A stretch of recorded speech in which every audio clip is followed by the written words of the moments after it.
안녕하십니까. 이어서 경남 소식입니다. 대학 수학능력시험 예비 소집이 오늘 다시 열립니다. 경상남도 교육청은 경남적 6개 지구 101개 시험장에서 오늘 오후 2시부터 다시 예비 소집을 한다고 밝혔습니다. 교육당국은 오늘 예비 소집에서 수험표를 다시 나눠주고 시험 도중에 발생할 수 있는 지진과 관련해 교육부에서 마련한 대책을 추가로 설명할 예정입니다. 경남적 수험생은 지난해보다 600여 명이 줄어든 3만 5천여 명이며 내일 오전 8시 10분까지 입시를 해야 합니다. 관리와 보호에 취약했던 청동기 시대의 무덤 고인돌에 대해 최근 지방자치단체가 관리에 나섰는데요. 내년부터 경남에서 본격적으로 추진되는 가야사 복원에 앞서 귀중한 연구 자료가 될 것으로 보입니다. 이정하 기자가 취재했습니다. 논 한가운데 우뚝 솟은 돌담 위, 무성한 잡초 사이로 커다란 바위가 보입니다. 돌을 고였다 해서 붙여진 이름 고인돌. 기원전 12세기부터 2세기까지 청동기 시대의 대표적인 남방식 고인돌 무덤입니다. 언뜻 봐선 고인돌인지 구분이 힘든 이곳에 주변을 정비하고 안내판도 설치했습니다. 유적들이 자꾸 멸실되고 없어지고 있어요. 우리의 선인들의 사는 흔적을, 없어지는 흔적을 보존한다. 고성군에서 경남도 문화재로 지정된 고인돌은 18기. 하지만 그동안 이렇게 제대로 관리하지 못했던 고인돌은 110여 기나 됩니다. 이 내산리 고인돌도 비지정 지성묘.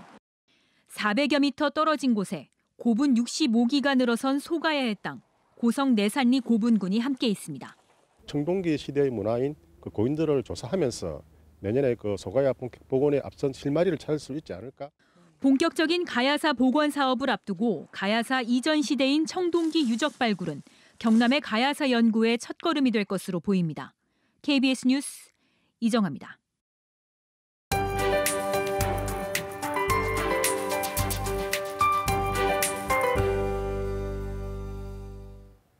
오늘은 첫눈이 내린다는 절기 소설입니다. 경남 지역은 눈 소식은 없지만 오후에 북서 내륙으로 빗방울이 조금 떨어지겠습니다.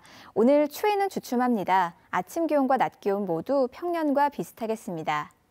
하지만 수능일인 내일은 또다시 추워집니다. 찬바람이 불어오면서 내륙 지역의 아침 기온이 영하권으로 떨어지겠고요.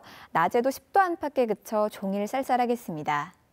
오늘은 기압골의 영향으로 흐린 하늘이 이어지겠습니다. 또 황사의 영향으로 경남 지역은 밤에 일시적으로 미세먼지 농도가 높겠습니다. 오늘도 대기 건조함은 계속됩니다. 계속해서 화재 예방에 유의하셔야겠습니다. 아침 기온은 어제보다 4, 5도 정도 높게 출발하는데요. 창원과 김해가 4도, 거제가 7도 가리킵니다. 낮 기온은 양산과 거제가 15도까지 오르겠습니다. 경남 서부 지역도 거창을 제외하고는 모두 영상권으로 올라섰고요. 낮 기온은 13도 안팎까지 오르겠습니다. 해상에는 먼 바다를 중심으로 비가 가끔 내리겠고요. 바다의 물결은 비교적 잔잔하게 일겠습니다. 내일부터 주말까지는 계속 추운 날씨가 이어지다가 일요일에 잠깐 기온이 오르겠습니다. 기상정보였습니다. 외고와 특성화 고교 등 경남적 41개 전기고등학교 신입생 5,200여 명에 대한 입학 원서 접수가 시작됐습니다. 경상남도 교육청은 외국어고와 예술고는 지난 20일부터 오는 24일까지 원서를 접수해 외고는 내신 성적과 면접 전형을, 예고는 내신 성적과 실기로 신입생을 선발합니다. 일반 전형 특성화고는 오는 24일부터 29일까지, 간디고, 지리산고 등 체험 위주 특성화고는 오늘부터 27일까지 원서를 접수합니다. 경남의 후기고등학교는 다음 달 11일부터 원서 접수를 시작합니다.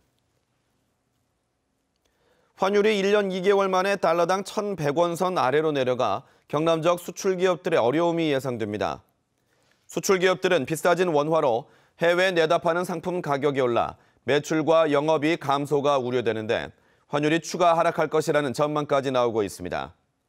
특히 대기업보다 환율 변동 위험 관리 능력이 떨어지는 수출 중소기업들은 환차손 피해가 우려되고 있습니다. 올해 경남에서 생산된 키위가 첫 수출길에 올랐습니다. 이번에 일본에 수출되는 키위는 창원에서 생산된 10kg들이 천상자 10톤으로 25,000달러치입니다. 경남 소식이었습니다.